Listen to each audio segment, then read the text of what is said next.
Hola, mi nombre es Diego. Soy del programa de Derechos EduPisa.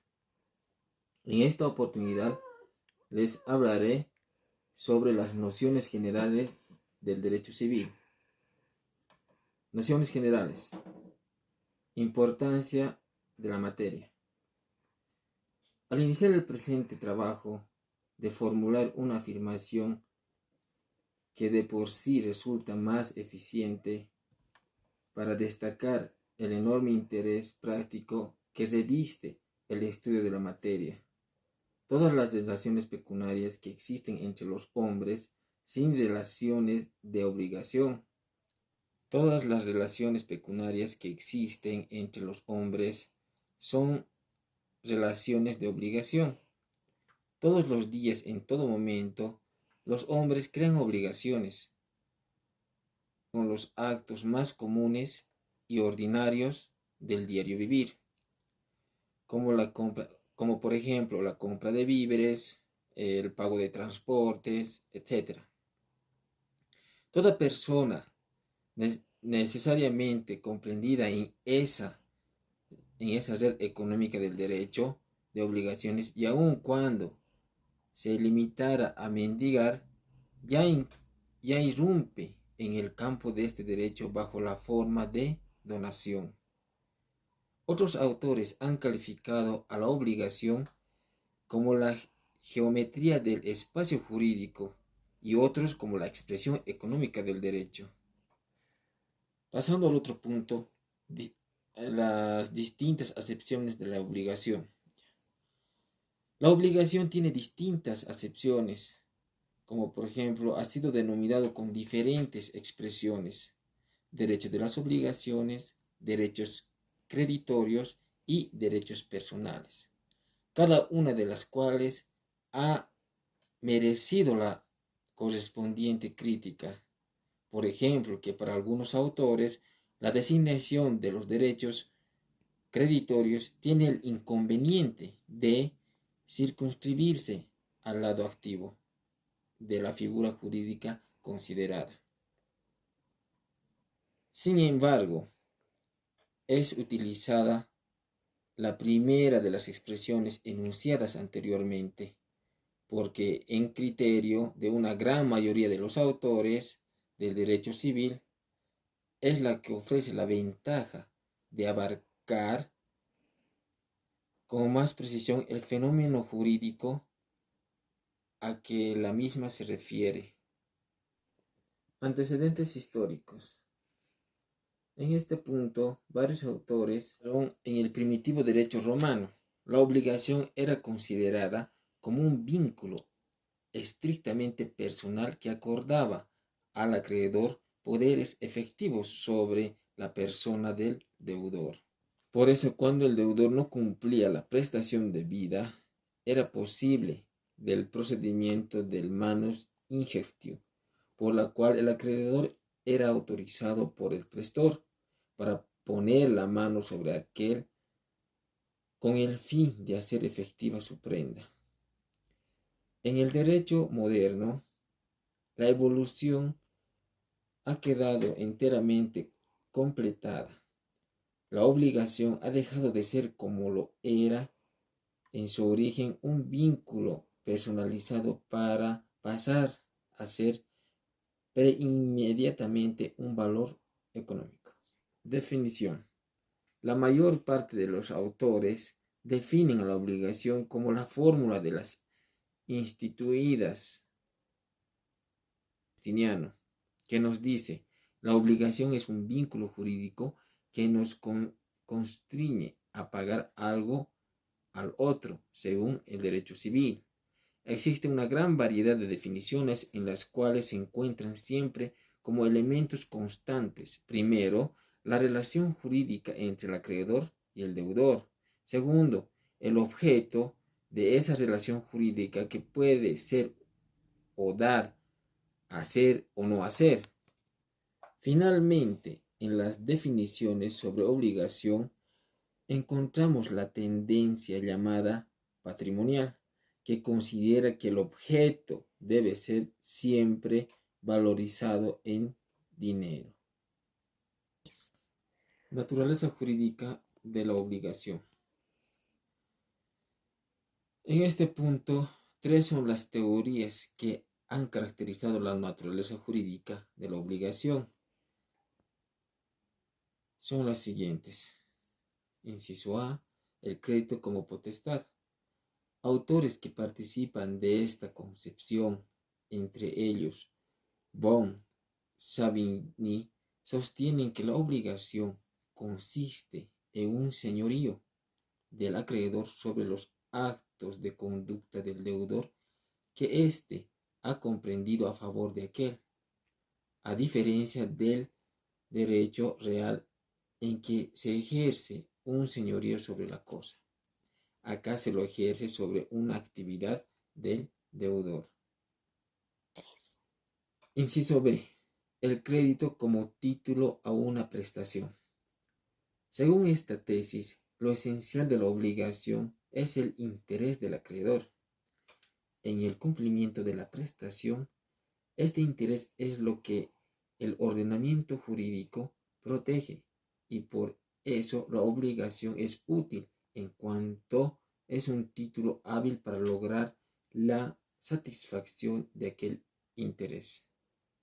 Esta tesis ha sido criticada porque subestima el elemento personal que le anima toda vez que el elemento personal de la conducta del deudor está presente aún en su responsabilidad por incumplimiento. Inciso C. La obligación como vínculo jurídico complejo. En esta teoría originada en Alemania, y es la que al presentarse ha ganado mayores adeptos, sostiene que la obligación es un vínculo complejo que se integra con dos virtualidades compenetradas entre sí.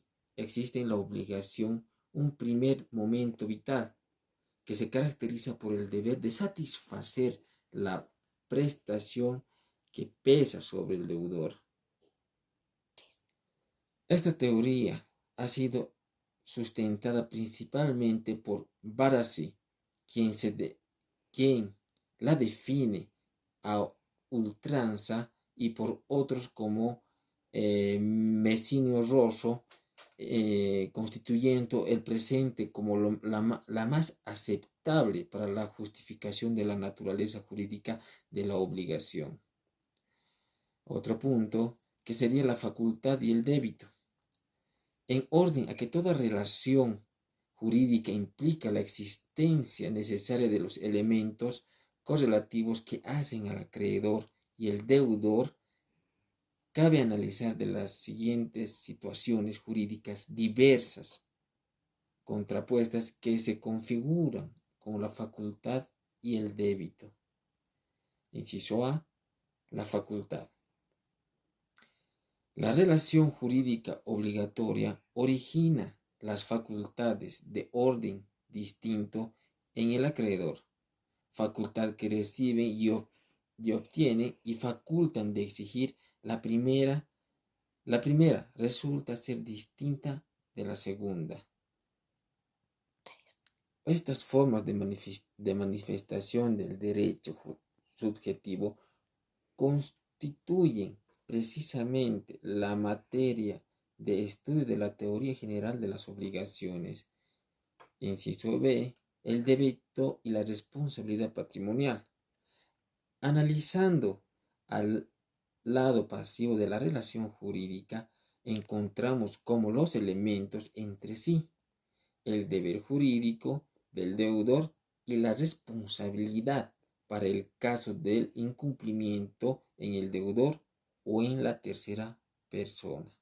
Lo relevante de este aspecto radica en la demostración de que el deber jurídico es atingente exclusivamente a la persona del deudor, en tanto que la responsabilidad patrimonial puede afectar dicho sujeto pasivo o a un tercero, como se tiene demostrado.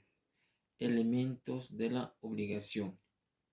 Los elementos de las obligaciones han sido objeto de numerosos análisis, pero no siempre hubo acuerdo acertado del número de ellos. Inciso A. Sujetos. Ya se ha dicho que hay un sujeto activo y un sujeto pasivo, los que pueden a su vez ser singulares o plurales. El sujeto tiene como sustrato al ser humano, el cual se halla investido por el ordenamiento jurídico con el carácter de la persona, sea individual o colectiva. Los requisitos que deben recurrir los sujetos son tener capacidad, ser distintos, ser determinados o determinables. En cuanto al sujeto pasivo, la doctrina se inclina a asegurar que éste siempre debe ser determinado, porque toda obligación debe ser a cargo de alguien y este alguien lógicamente debe ser definido por el derecho. Inciso B. Objeto. El objeto de la obligación es aquella que el deudor debe satisfacer a favor del acreedor. Es la prestación debida que puede consistir en la entrega de una cosa, en un hecho que habrá de ejecutar al deudor o en una obtención de algo que el deudor habría podido libremente efectuar de no mediar la obligación que le exige un comportamiento negativo. Inciso C. Vínculos o relación jurídica. En este punto, los vínculos nos permiten a los elementos ya descritos de las obligaciones y de sus consecuencias jurídicas. Otorga a esa relación ya y a la expresión de coherentibilidad como elemento esencial del derecho positivo y hace a la diferencia con las obligaciones morales o al trato social. Este elemento permite que el acreedor demande ante el deudor el cumplimiento de la prestación debida y para el caso de incumplimiento promueva el aparato coactivo del Estado para la satisfacción de su crédito, característica que hace a la diferencia con las obligaciones naturales y morales. Bueno, esto sería todo. Espero que les haya gustado esta presentación. Me despido, será hasta otra oportunidad. Gracias.